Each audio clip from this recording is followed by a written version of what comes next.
Banjirop yang terus menggenangi desa Tanggul Sari di Kecamatan Tayu di Kabupaten Pati, Jawa Tengah yang menyisakan kisah pilu bagi warganya. Tidak hanya merendam rumah dan juga jalan permukiman warga, tapi juga banjirop ini menghilangkan sumber penghidupan masyarakat yang selama ini bergantung pada tambak ikan.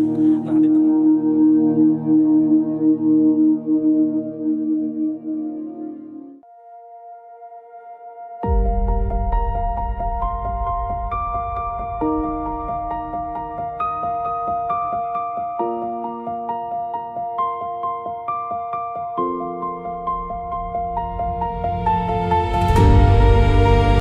Shalom, saya Pendeta Pentakosta Fani dari LDS GITJ. Saat ini atau hari ini kami sedang mengadakan satu kegiatan penanaman mangrove di Pantai Kropak, Desa Bondo, Kecamatan Bangsri, Kabupaten Jepara. Tujuan dari kami menyasar wilayah ini untuk penanaman mangrove karena melihat wilayah sekitar pantai ini banyak jemaat yang mata pencahariannya dari lahan ini, baik pertanian maupun tambak. Saat ini sedang terkena dampak abrasi, itu yang menjadi penyebab kami LDS rindu berdampak bagi masyarakat, khususnya jemaat gereja Tuhan di tempat ini yang terdampak. Di sini gereja GITJ Margokerto biar juga menjadi berkat bagi banyak orang. Dan kami bekerja sama dan didukung oleh Jakomkris yang ada di Jogja. Saat ini bersama-sama dengan kami mengadakan aksi sosial yaitu penanaman mangrove. Juga akan dilanjutkan di tempat yang lain di Desa Banyutowo, di mana GITJ concern dengan hal ini karena GITJ berada di daerah sekitar Muria. Lebih banyak saudara-saudara kita ada di pesisir pantai utara. Kami sadar bahwa hal ini penting bagi kita sebagai makhluk sosial untuk peduli lingkungan supaya kami boleh hidup dengan damai, tentram, karena lingkungan kami aman. Gereja Tangguh Bencana LDS GITJ Tanggap Panas Tangguh.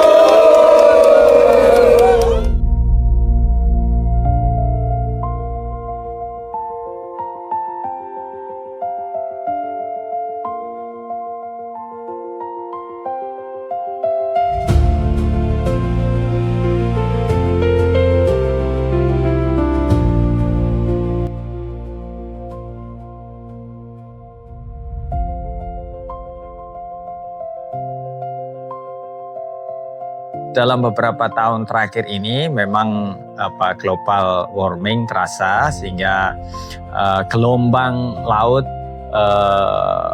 tinggi dan bisa masuk ke darat gitu. Kemudian berdampak pada abrasi pesisir sehingga sudah banyak daratan yang terkikis. Karena itu kami generasi muda tergerak untuk melakukan penanaman mangrove, konservasi mangrove di wilayah pesisir Banyutowo. Pertama-tama ketika kami menanam mangrove, tentu banyak sekali tantangan-tantangan yang harus kami lalui karena sebelumnya juga ada pernah ditanam tapi ternyata mati. Nah, ini yang menjadi tantangan kami. Banyak cibiran dari orang-orang tentunya. Terus kemudian kami juga harus berdebat dengan lingkungan sekitar karena tentu saja ketika mangrove nanti hidup banyak nyamuk, banyak sampah dan lain sebagainya. Seperti itu tanggapan dari orang-orang. Kebetulan karena saya ini biasanya pergi ke Sumatera, kami mencari bibit di sana. Seperti itu. Jadi tentu banyak sekali suka dukanya karena belum lagi medan yang dengan berlumpur yang dalam pada saat itu. Tentu itu yang menjadi harus ekstra tenaga seperti itu ya Mas Santo. Iya, betul. Kan mungkin moto kami pada saat itu ketika ditanam mati, tanam lagi, mati, tanam lagi dan mati, tetap tanam lagi seperti itu sampai Ya puji Tuhan saat ini Mati 1 tumbuh 1000 Masuk beliau. iya. Kami di sini bersama teman-teman tergabung dalam komunitas mangrove Tunggul Wulung. Kami bagian perempuan, kami bersama teman-teman ini sedang membudidayakan mangrove dengan menanam bibit mangrove yang sudah ada ke polybag-polybag. Kami tertarik untuk melakukan pembibitan dan penanaman mangrove karena memang tugas tanggung jawab menyelamatkan lingkungan secara khusus di daerah pantai bukan hanya terletak di pundak laki-laki, tapi wanita pun juga mempunyai tugas yang sama untuk turut serta dalam penanaman mangrove. Itu yang pertama. Yang kedua, salah satu cara yang kami lakukan dengan menanam mangrove ini untuk mengatasi abrasi pantai. Banyu Towo hampir setiap tahunnya itu ada 3 kebencanaan. Yang pertama itu angin laut, puting beliung. Yang kedua adanya abrasi laut. Dan yang ketiga adalah banjir rob. Kami juga berterima kasih kepada seluruh masyarakat Desa Banyu Towo yang telah berupaya untuk melakukan penanggulangan bencana dengan cara penanaman mangrove dari komunitas dan seluruh masyarakat yang menanam ini. Untuk keterlibatan kami sebagai komunitas mangrove Tunggul Wulung, kami akan melibatkan untuk penanaman serentak nanti dengan anak-anak sekolah untuk mengedukasi bahwa lingkungan dapat kita jaga dari mulai dini supaya anak-anak bisa melakukan walaupun dengan hal yang kecil tentang bagaimana menanam mangrove yang baik, yang benar supaya dapat tumbuh, supaya apa? Ada pribadi yang kita yang menanam, merawat, ada satu pribadi yang tidak terlihat yang menumbuhkan. Pastinya ketika kami menanam bukan untuk kami, tetapi kami berpikir untuk generasi-generasi yang akan datang. Dan harapan kami ketika nanti kami ini sudah tua, ada generasi-generasi yang akan memperjuangkan mangrove ini sehingga setelah itu tidak terbengkalai, tetapi akan terus untuk menanggulangi abrasi di Desa Banyu Towo khususnya. Kami mulai menanam pada tahun 2010 dan ini adalah pohon yang pertama. Jadi dulunya di sini adalah batas akhir dari ombak laut dan ini adalah tanaman yang pertama kami tanam.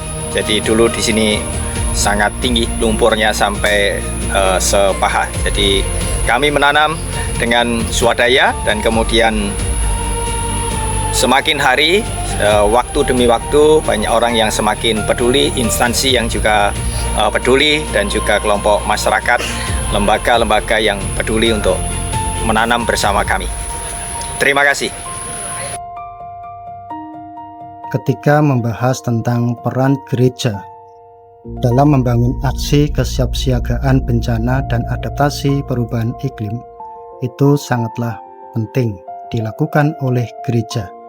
Karena gereja harus hadir berdampak bagi masyarakat lingkungan. Oleh karena itu penting sekali gereja bisa mengembangkan dan budidaya mangrove sebagai bentuk gereja jaga pantai.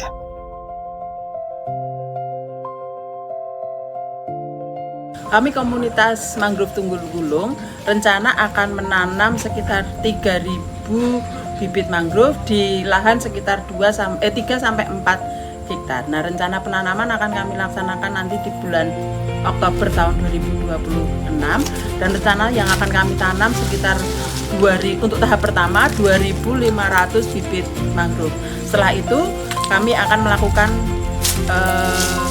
penanaman tahap kedua atau perawatan dengan mengganti bibit-bibit mangrove yang mungkin mati ketika dalam proses tanam dengan menyediakan 500 bibit mangrove.